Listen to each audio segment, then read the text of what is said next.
Hey there, welcome back to the channel. Thanks for joining me. Today we're talking about a neo-vintage diver from Seiko, the reference 7002.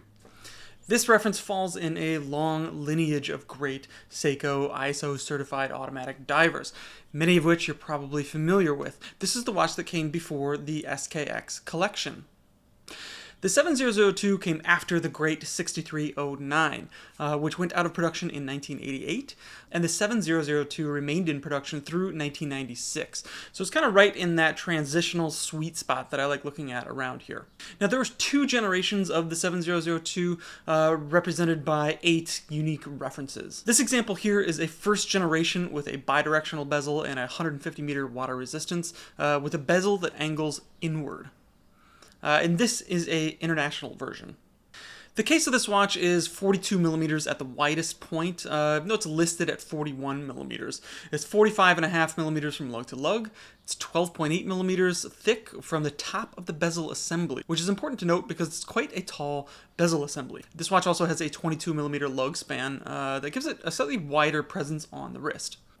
This particular example gets the bicolor bezel that is red and blue. The first 20 minutes elapsed are marked in red, while the remainder is marked in blue. This is a fully indexed bezel as well. Inside, this watch gets Seiko's 7000 series movement, and this brings up one of the first quirks about this watch that I want to talk about. You cannot manually wind this watch. It is an automatic movement, and it must be shaken to be wound, which of course is not for everyone, but it provides a very unique experience around this watch.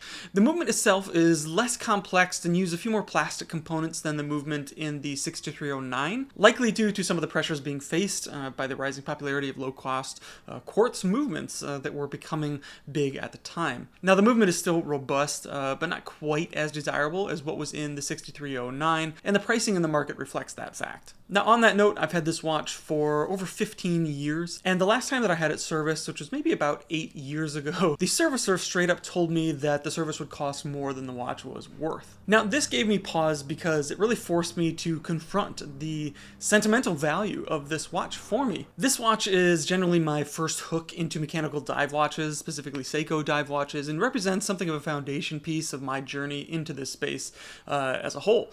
So there's lots of sentimental value represented here, so I decided to have the watch serviced, and I'm glad that I did, because it's still an important part of my collection, and it's a watch that I still get a lot of enjoyment wearing, most importantly. There's something unique about this watch that's kind of difficult to put into words, but if you're a fan of Seiko divers, you're no doubt familiar with the feeling that I'm trying to describe. The Seiko divers are very no-nonsense, approachable, they're easy to understand, they kind of wear the personality on their sleeves, and this reference in particular has a very unique personality when it comes to Seiko divers. The squared off hour markers are kind of silvery and green, and the 12 o'clock triangle kind of cuts deeply into the dial. The date disc is also silver, and the writing at the bottom of the dial incorporates orange, so the color scheme going on with this watch, all with the base of this kind of matte black dial, is really just cool in my opinion. I love how all this comes together. It's not like anything that we would think of today as maybe working so well, but it comes together better than it has any right doing so, and gives this specific watch and this specific reference a really unique character about it. And while the 7002 is maybe not as mature as some of their modern dive references like the SPB 453 or the SPB 317, it does feel distinctive in a way that's all its own. The sloping bezel, the shape of the hands, the shape of the case, the movement. This is a watch with some quirks compared to those far more buttoned up references, and that's kind of why I love it. This watch is just a small part of a much larger story of Seiko dive watches. And while the 7002 might not be the most significant or important reference, it has its own charm that I really enjoy. And I feel like it might be the most accessible and interesting reference of their history. Of course, the ones prior to this are starting to become a little bit more collectible, and the ones after this have really taken a jump in quality and in price as well. And the SKX 007 is kind of its own thing. This is distinctly different from all of those and offers a very unique experience while also adhering to that core Seiko diver DNA that is really easy to kind of get under your skin. If you like these watches, you know exactly what I'm talking about, and this watch has that feeling in spades. It's kind of like a unique snapshot of what Seiko was going through in the 80s and 90s, and how they were able to preserve and progress this dive watch DNA into a modern generation, which obviously they've done rather well. This watch hits some important notes for me personally, and it's just a really fun watch to use. And these can be had for well under $500 these days. The 7002 might not be the most desirable Seiko diver that there is out there, but it's got a lot of guts and an undeniable charm. And again, that's why I love this watch so much. I'm drawn to those kind of quirks and the personality present here.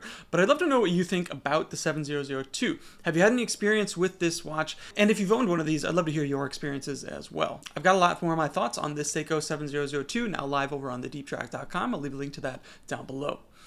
If you're not subscribed, now's a great time to do so. And if you enjoyed this content, a like and a share goes a long way. Thanks so much for tuning in, and until next time, take care.